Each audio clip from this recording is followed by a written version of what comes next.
Hi everyone and welcome to another video. This one's a little bit different to what I do normally. While it is related to studying, it is more just my thoughts on reading Jane Eyre by Charlotte Brontë. So this is on the reading list for my next module, A112 Cultures, which I am starting in February. It has a presentation running now. It started in October, the beginning of October, but I am starting it in February. So I thought I would get ahead and read this book. Strangely enough, it's the first time I've actually read anything which could probably be termed as a classic, especially a Victorian classic. I remember at school we read a few books. I don't think we actually read anything sort of classic though. I'm sure the main book I studied was a book called Roll of Thunder, Hear My Cry by Mildred E. Taylor, I believe, which is really good actually. I do want to rebuy that and reread that. We did a Shakespeare obviously, but since leaving school I've kind of picked books that I thought were probably easier to read, that you can pick up and put down without any issue, which usually meant it was kind of teen or young adult fiction. So like the I Am Number 4 series by Pittacus Law, really liked. The Anthony Horowitz, Alex Rider series, I know it's for like kids, but I quite enjoyed that too. Also the Dexter series, also they're not young teen fiction, but by Jeff Lindsay, the Dexter books, most of them really good, although I think they went a bit downhill near the end. So yeah, that's pretty much what I've stuck to. So when I saw Jane Eyre, I've heard of it obviously, but I've never read it. I've never seen any adaptations, so I didn't know what it was about at all. But I thought, you know, I'm going to throw myself in. I am interested in books and literature, and you know what? I really loved it. So much so that I started looking online for Victorian literature to see more about the Brontes, but also more about other authors of the era, and came across something called Victober, but more about that later on. So for now, Jane Eyre is a novel by Charlotte Brontë, 1847 I believe it was published, and it's in the first person narrative, so it's from Jane's perspective. So I don't want to give any spoilers away just in case you haven't read it, but it basically goes from her childhood, from when she's a young child, orphaned, although living with an aunt and her cousins, but they don't like her very much and she doesn't like them very much. She's sent off to some kind of poor boarding school, where the experience starts off quite negative, but you see sort of small blossoms of friendship when she makes a friend. Something sad happens there, but I won't go into detail. She spends 8 years at this school, the last 2 of which she is a teacher, and then she's longing for something else. She wants to leave the confines of this school and go out to the wide world and see what else is awaiting her. So Jane Eyre, in Charlotte's own words in the preface to Jane Eyre, she calls it a plain tale with few pretensions.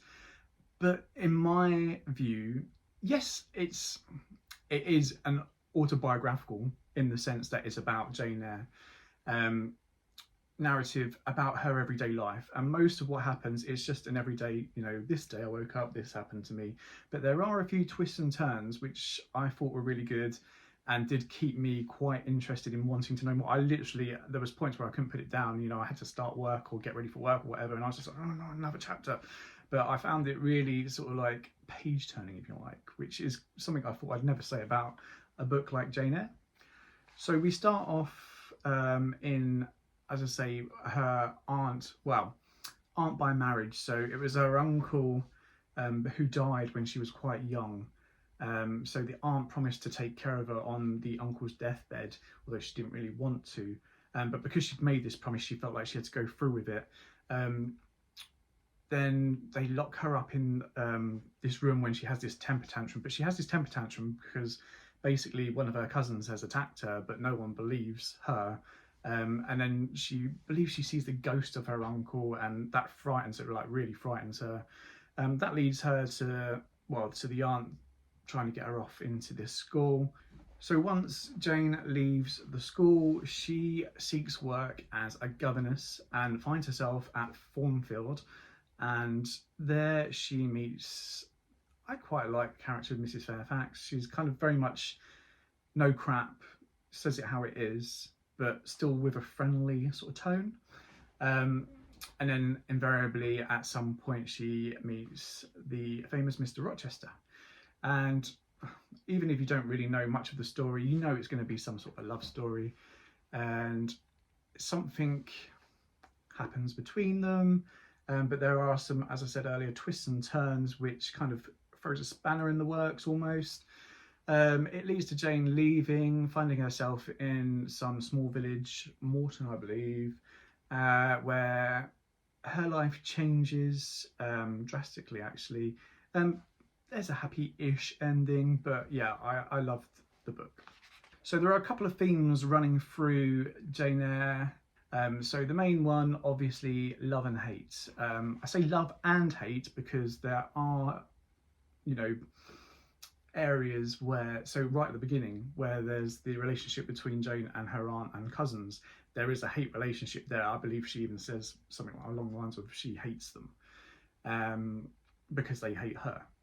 But also you see the blossoming friendship when she gets to the school with Helen Burns, and you know, it's quite a tender moment, which is really quite nice to see. Obviously there's the love between Jane and Mr. Rochester, which has its moments. And also there's an interesting relationship a bit later on when she goes to this small village with what turns out to be, oh, should I say that as a spoiler, with Mr. Rivers. That's kind of a almost love-hate, but he doesn't hate her, but you know, he's very, I would say, cold towards her. Another issue which is evident is social class. You see, obviously, Jane comes from quite a poor background-ish. I say ish because when she was at the Reeds were quite rich, but you know, even her cousin John would say, you know, you don't belong here, you know, you're kind of scrounging off of us. And Lowood School, where she went to, was quite a poor school. When she first got there, they were kind of malnourished, you know, the food they got was very minimal. And then when she becomes a governess in this kind of grand house, she remembers like the first time they have this sort of ball party sort of a place, and all these regal ladies turn up, and she's kind of taken aback. She's never seen such a sight. And then when she goes to the little village Morton, she becomes a teacher there, teacher of very poor children from the village. So the issue of social class does come up now and again. What I like as well is the theme of fairy tales and imagination. That's quite prevalent as well. So Jane is very prone to daydreaming or even dreaming at night in bed. Obviously she had the encounter with the ghost, and even between Jane and Mr. Rochester there's a lot of sort of, I don't know what you'd call it, sort of like pet talk where they call each other sort of sprite, goblin, fairy.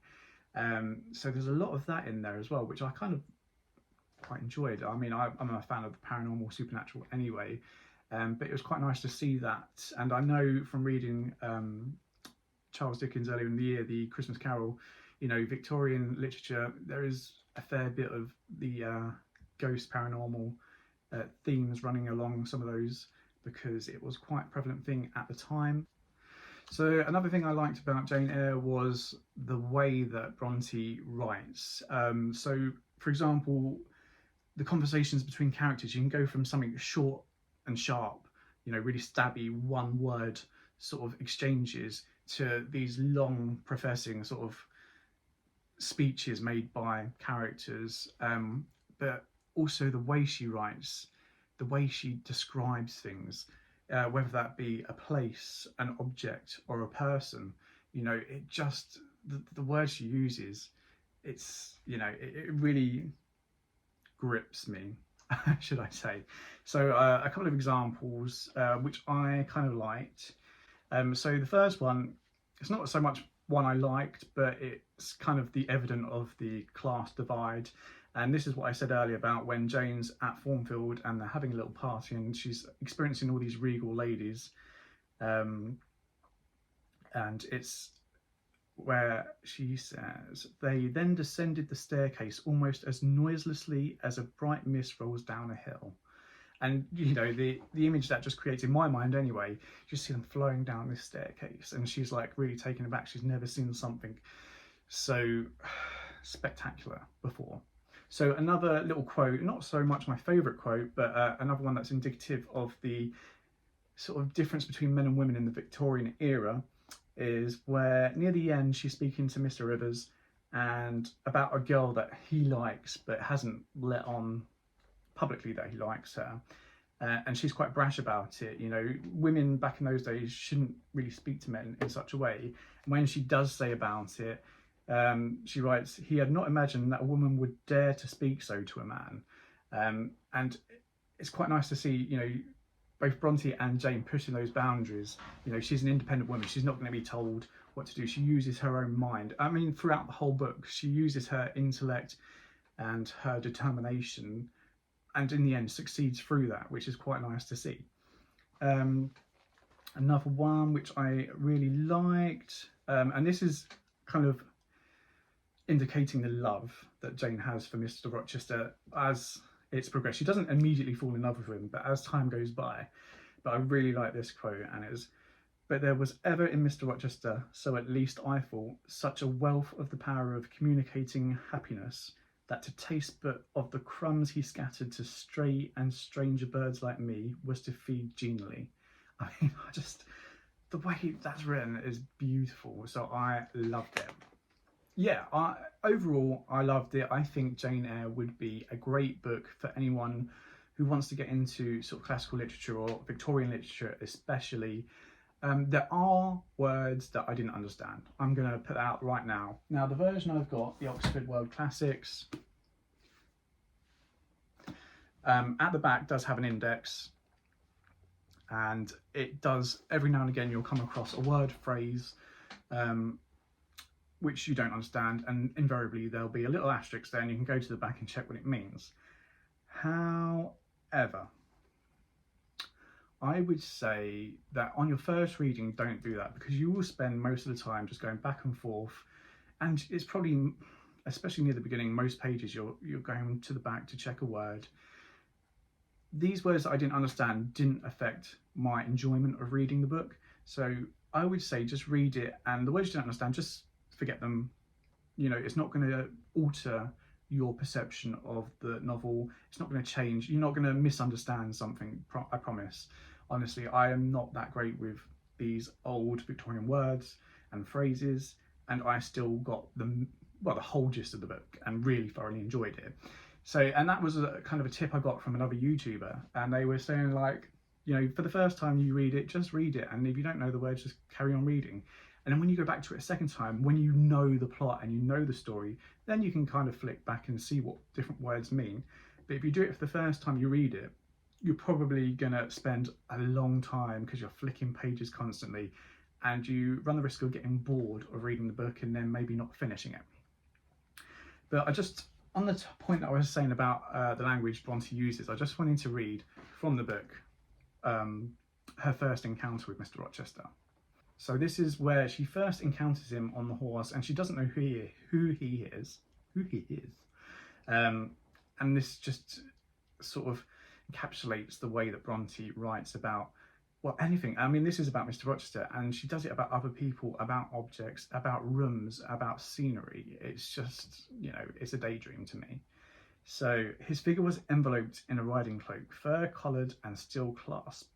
Its details were not apparent, but I traced the general points of middle height and considerable breadth of chest. He had a dark face with stern features and a heavy brow. His eyes and gathered eyebrows looked earful and thwarted just now. He was past youth, but had not reached middle age. Perhaps he might be 35. I felt no fear of him, and but little shyness. He had been a handsome, heroic-looking young gentleman. I should not have dared to stand thus questioning him against his will and offering my services unasked. It's just, it goes on like that throughout the whole book, and it's just, for me, I've never read anything like that before, but it really, I don't know, it spoke to me so much so that it's really kind of pointing my mind towards English literature when I go forward my degree into year 2 next year. No, not next, where are we? Yeah, next year, we're in October. So yeah, next year when I go into level 2. Problem I have with that is, because I enjoy it so much, will studying it dampen that? Who knows? Anyway, as I was saying, I really enjoyed it, so I ended up going online, looking at Victorian literature because I wanted to discover other authors, other works by the Brontes, and I came across something called Victober. So I won't say too much about it, but mainly because I don't know a lot, but it seems to be an event that's run, and it's been running for quite a few years now, and it's generally just an event to get people reading Victorian literature in the month of October. Thankfully, we're in October. So there are different prompts. So like, if you really want to get into it, there's about 5 hosts, I think, all on YouTube. If you Google it or go on YouTube and for Victober, you'll find them. I don't want to put them in here just yet because I'm fairly new to this and I don't want to be like, hey, you know, I'm going to mention you in this video. But each has their own prompts. So for example, one would say, read a Victorian novel or literature by an author you've not encountered before. One is to read a novel which includes a stranger in it. Another one was to read a novel in the first person narrative. And to be fair, Jane Eyre could probably count all 3 of those. And that's the beauty of it. You don't have to have a different book for each one. You could have a book which covers 2, 3 of the prompts. Along with that, there is also a group read for the month.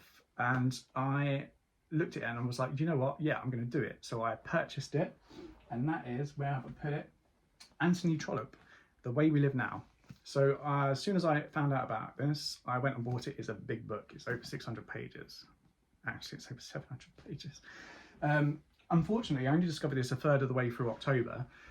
And online, you'll find with this group read, they've got the chapters that everyone's going to read on the same day. And then there's a discussion on Discord as well, where everyone can join in.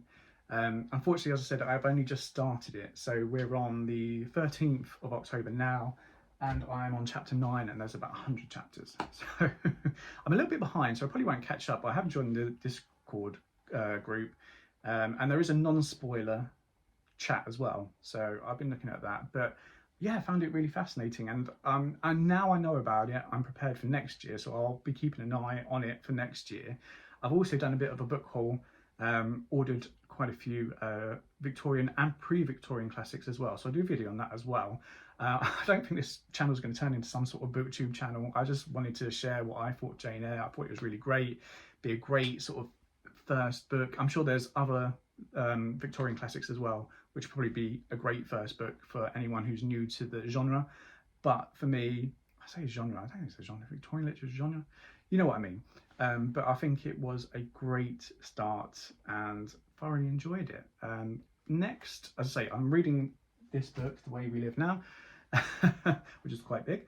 After that, I'm also going to read the next book, which is recommended for A112, which is Great Expectations by Charles Dickens. But I'll do another video on that. But in the meantime, thanks for watching. I hope you found it somewhat informative or enjoyable. And until next time, I'll see you then.